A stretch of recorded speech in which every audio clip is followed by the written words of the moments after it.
alors en fait, quand même, qui m'a bien fait marrer, même si j'avoue que c'est hyper redondant, c'est le gag manga de Promise Neverland. Donc qui est sorti chez Kazé, qui alors est pas du tout dessiné par les auteurs de la série, hein, je précise quand même au cas où. C'est dessiné par donc un autre auteur qui s'appelle Shuhei Miyazaki, mais a priori il a quand même dessiné en se basant sur l'histoire d'origine, puisque en fait ça couvre on va dire à peu près les 5 premiers volumes, peut-être un bout du 6 aussi, et puis il y a des petits bonus à la fin qui concernent le volume 13. Donc en fait, en vrai, The Promised Neverland gag manga, c'est vraiment un titre pour les gens qui sont fans de la série. Ne l'achetez pas si vous connaissez pas Promised Neverland, vous allez rien capter. Car le truc qui est drôle, c'est qu'en fait, c'est contextualisé par rapport à telle scène, à tel moment.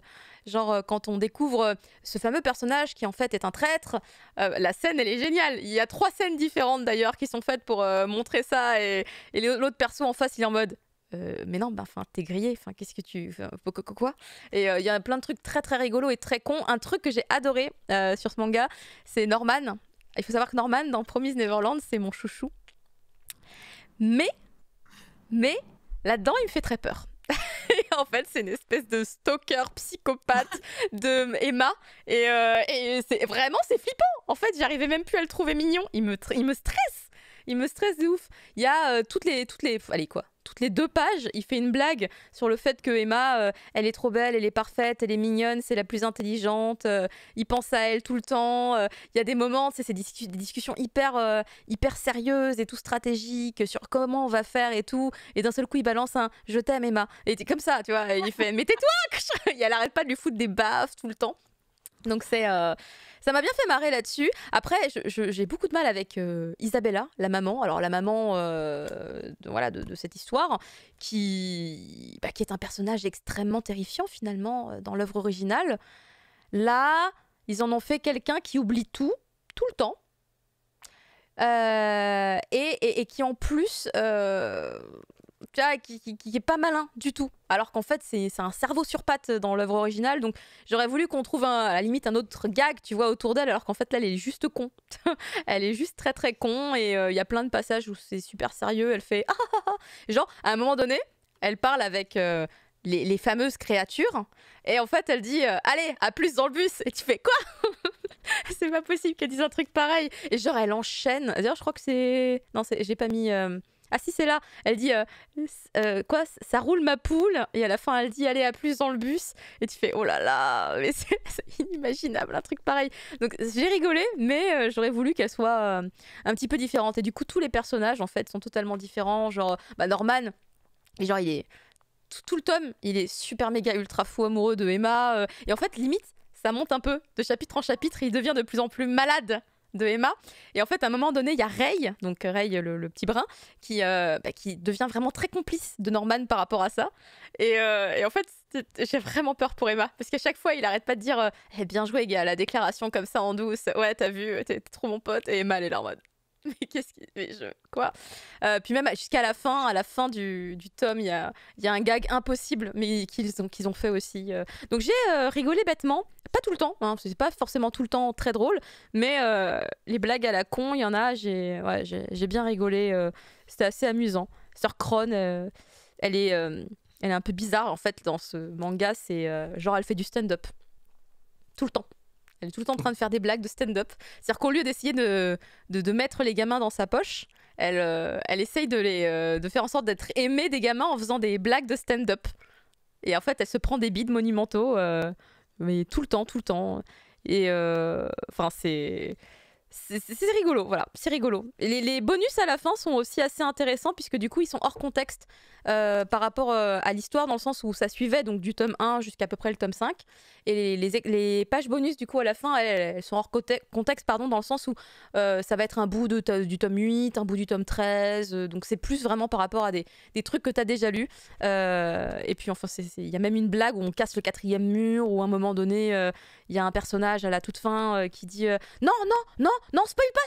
C'est genre non, dis pas ça. Du coup, il y a une bulle qui cache sa bulle.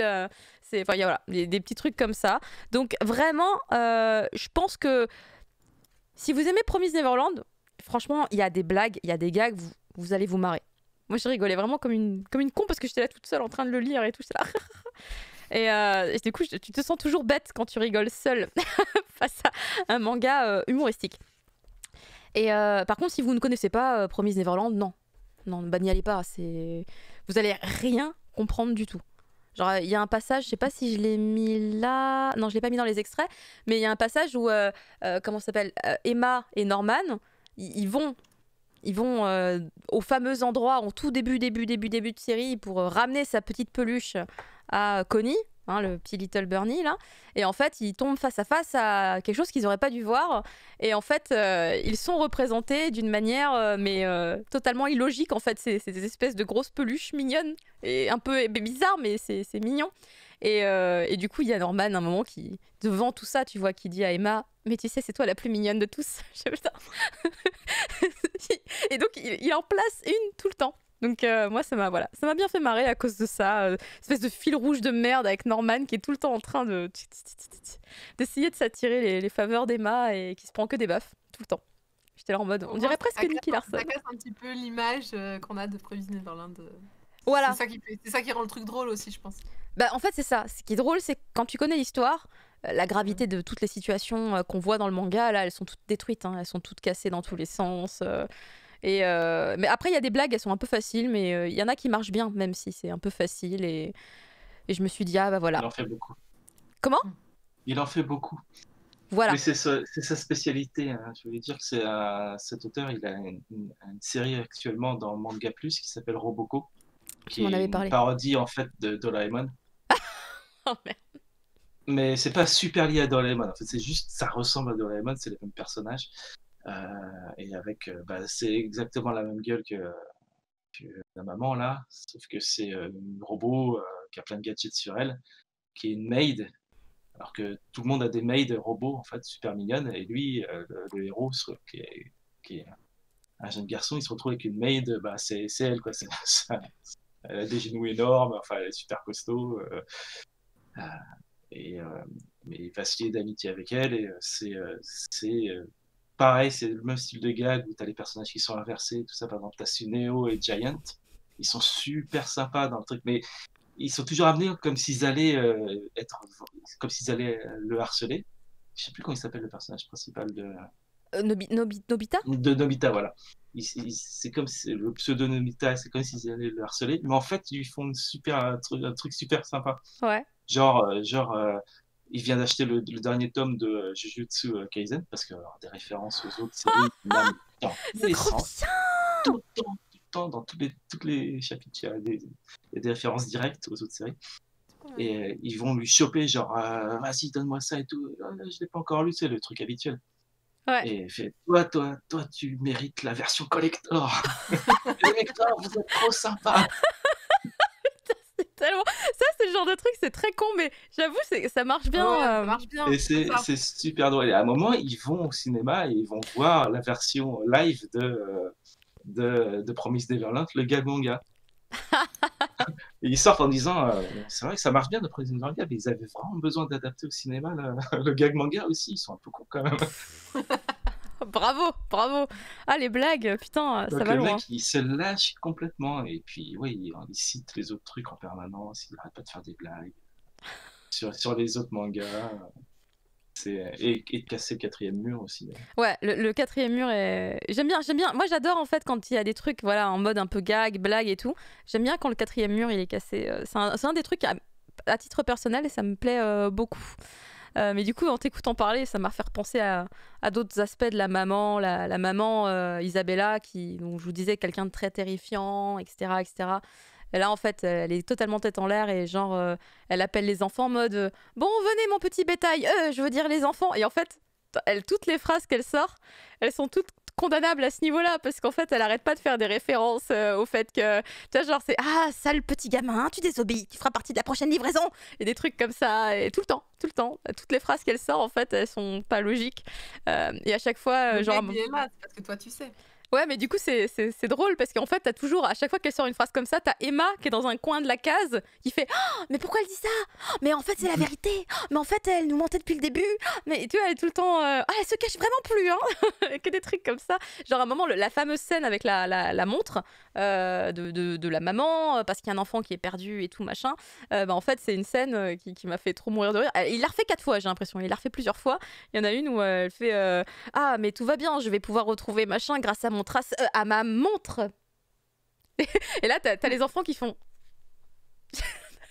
Mais on a entendu. Enfin, tu vois, c'est vraiment des gags de merde, mais qui marchent bien. Donc voilà, j'ai passé un bon moment. Très cool. Voilà, je suis contente de finir cette émission en rigolant. Ça me fait plaisir parce que c'était pas forcément. C'est plus sympa. Ah ouais, c'est cool parce que du coup, effectivement, c'est la fin du Cri du Mochi. C'était la dernière de l'année. Ça va. Et oui, parce qu'après, du coup, c'est Noël, le nouvel an. Donc, j'ai envie de dire presque à la japonaise yo yo toshio, puisqu'en fait, c'est ce qu'on dit avant la nouvelle année. Après, on pourra se dire Akemashite omedeto, parce que c'est ce qu'on dit après la nouvelle année. Les Japonais, ils ont des règles comme ça. C'est important. Sans déconner. La phrase avant, déjà, pourquoi tu dis. Ouais, c'est en fait, nous, on dit bonne année pour dire l'année. Nous, on dit à l'année prochaine, en fait, finalement. Quand tu vois quelqu'un et que tu lui dis l'année prochaine. C'est vrai qu'on peut avoir tendance à dire bonne année, même si l'année n'est pas encore passée. Mais là, c'est très strict. C'est après. Ouais, mais eux, ils pressé d'être le 1er janvier pour nettoyer toute ta maison. Le Daisoji, le grand ménage. J'ai regardé une chanteuse japonaise qui parlait de son grand ménage aussi sur Instagram. Elle a fait un petit live. C'est une maman, tu vois, c'est une chanteuse, mais c'est une maman. Et elle était là, je veux pas faire le ménage. Qui va le faire? Et là, il y a plein de gens qui parlent. Je fais, on a tous les mêmes problèmes. Peu importe avec le confinement, on va avoir le temps de le faire le ménage au moins, puisque du coup, on sort pas. Il y a probablement pas de nouvel an, donc enfin pas en fête, on va dire. Donc du coup, ouais, non, moi le premier, je pense que le ménage, il va y passer. Moi, il faut que je trouve la foi, parce que ça doit faire 4 ans que je dois faire le grand ménage. Parce que bon, le ménage, c'est le ménage, mais le grand ménage. Je crois que c'est depuis que j'ai emménagé ici. Je crois que c'est depuis que j'ai emménagé ici. C'est la mission et on n'y arrive pas. Je sais que je fais partie des gens qui bloquent. Ça, à 80%, c'est ma faute dans cette maison. Mais clairement, c'est compliqué. Je vous souhaite un bon ménage. Je vous souhaite un très bon ménage à tous. Avant ça, n'oubliez pas, ce week-end, c'est Jump Festa. Donc, ne ratez pas les infos. Suivez le Cri du Mochi, le Twitter. Vient de sortir. Oui, il y a une info. De toutes les infos qui sortent là qu'est-ce qui va se passer pour le Cri du Mochi? On prendra les meilleurs. Ouais. On sera obligé de faire une sélection. Donc on parlera du Yu Yu Hakusho sur Netflix l'année prochaine. Voilà. Sinon, vous passez sur le Twitter du Cri du Mochi ou sur IGN France. C'est comme ça, vous aurez toutes les infos. Ça, c'est une bonne idée.